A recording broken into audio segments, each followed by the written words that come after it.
Hello guys. So this is Gaurav and जैसा कि आपने थंबनेल पे देखा होगा, ये एक स्ट्रेटजी है।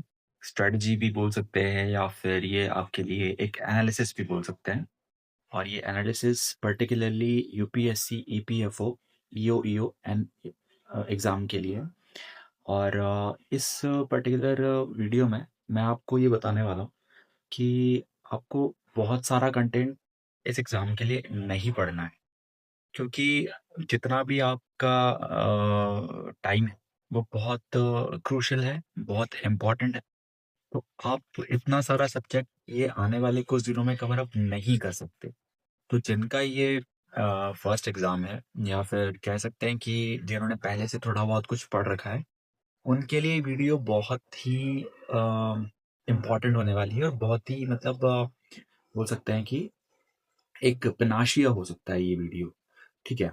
तो इसके लिए आपको बस कंटिन्यू ये वीडियो लास्ट तक देखनी होगी और मैं आपको इसमें बताऊँगा कि आप कैसे अपने मार्क्स को एनहांस कर सकते हैं just by doing some of the topics which are very important for this exam. Okay? So let's start it. So actually क्या है ना कि इसमें आपको इतना सारा कुछ पढ़ने की नीड नहीं है। तो जैसे कि आप प्रीवियस एग्ज़ाम के बेसिस पे देख सकते हैं कि आपको उस उन एग्ज़ाम्स में पर्टिकुलरली कुछ ही टॉपिक्स से आपको बार-बार और मैक्सिमम मार्क्स के क्वेश्चंस पूछे गए। जैसे कि फर्स्ट आप टॉपिक देखोगे तो ये है जनरल इंग्लिश। इसमें आप देख पा रहे होंगे कि 20 नंबर ऑफ क्वेश्चंस आपसे पूछे गए। 20 नंबर ऑफ क्वेश्चंस का वेटेज होता है 50 एंड 50 मार्क्स बहुत ही ज़्यादा होते हैं। मतलब 300 में से 50 मार्क्स सिर्फ आप इंग्लिश पढ़ करके गेन कर सकते हैं। देन उसी के बाद में second important topic industrial relation and labour laws. बहुत ही बड़ा टॉपिक है।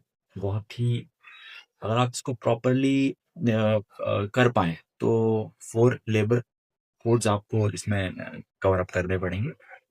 15 नंबर ऑफ क्वेश्चंस आते हैं इसमें और जिसमें से जिनके टोटल वेटेज मार्क्स होगा 37.5 मार्क्स।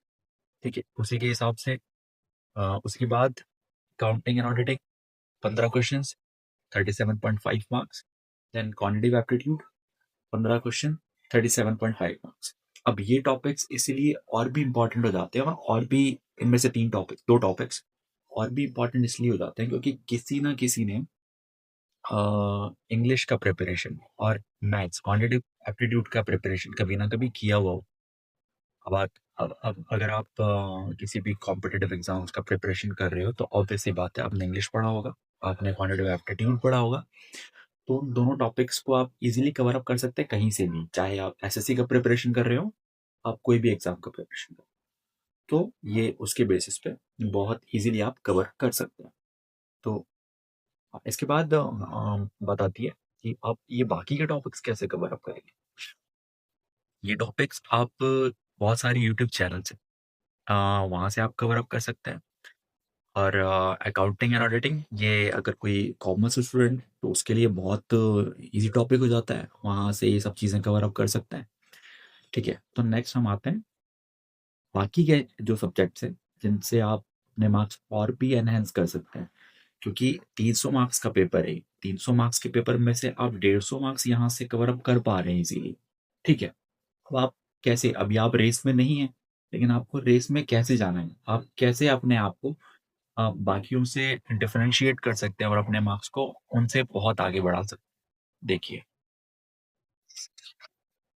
ये कुछ टॉपिक्स ये कुछ टॉपिक्स बहुत ही इंपॉर्टेंट है और इनमें से भी कुछ ऐसे टॉपिक्स हैं जो आपने कभी ना कभी पहले प्रिपेयर किए ही हैं। कोई भी ऐसा एग्जाम नहीं है जिनमें ये टॉपिक्स नहीं आते। अगर आप आरआरबी के स्टूडेंट्स हैं तो आप जनरल साइंस पढ़ेंगे ही, आप कंप्यूटर अवेयरनेस पढ़ेंगे ही। एसएससी के हैं तो आप पॉलिटी भी पढ़ेंगे, आप हिस्ट्री भी पढ़ेंगे, आप कल्चर भी पढ़ेंगे। और ये सारे टॉपिक्स आपसे कहीं न कहीं अलाइन होते ही हैं। आपको इन टॉपिक्स के बारे में इनफ नॉलेज होना ज़रूरी है और आप इतना ज़्यादा हेडेक नहीं लेंगे क्योंकि आप जनरली इनकी क्वेश्चंस को, इन टॉपिक्स को कभी ना कभी पढ़ते हुए आए हैं। तो अब ये टॉपिक्स आपको कितने मार्क्स देकर के जाएँगे? ये सिर्फ 4 टॉपिक्स हुए और इन 4 टॉपिक्स से आपको 90 मार्क्स मिल सकते हैं। 90 मार्क्स, कैन यू इमेजिन? मतलब 2023 का जो पेपर हुआ था, उसमें 90 मार्क्स आपको ये सिर्फ़ 4-5 टॉपिक्स में लेकर के आए। सो कितना ईज़ी हो गया है अब हमारे लिए। मान लो थोड़ा-सा भी फ्लक्चुएशन आता है, अगर मान लो 10-15 मार्क्स ऊपर-नीचे भी होते हैं, तो वेल एंड गुड, कोई इतना बड़ा इश्यू नहीं क्रिएट होता है, क्योंकि जो आप नहीं पढ़ रहे होंगे, वो कोई और भी नहीं पढ़ रहा होगा। सो इसका इतना ज़्यादा इश्यू अपने माइंड में लेकर के चलने की कोई नीड नहीं है। आप इज़िली ये सब जो भी मैं आपको बता रहा हूँ, वो करते जाएँ, और अभी आपके पास प्रॉपर 60 टू 63 डेज़ बाकी हैं। तो अगर आप अच्छे से पढ़ना शुरू करते हैं, अच्छे से पढ़ना अपना कंटिन्यू करते हैं, तो आप ये सब ईज़िली कर पाएँगे। Okay guys?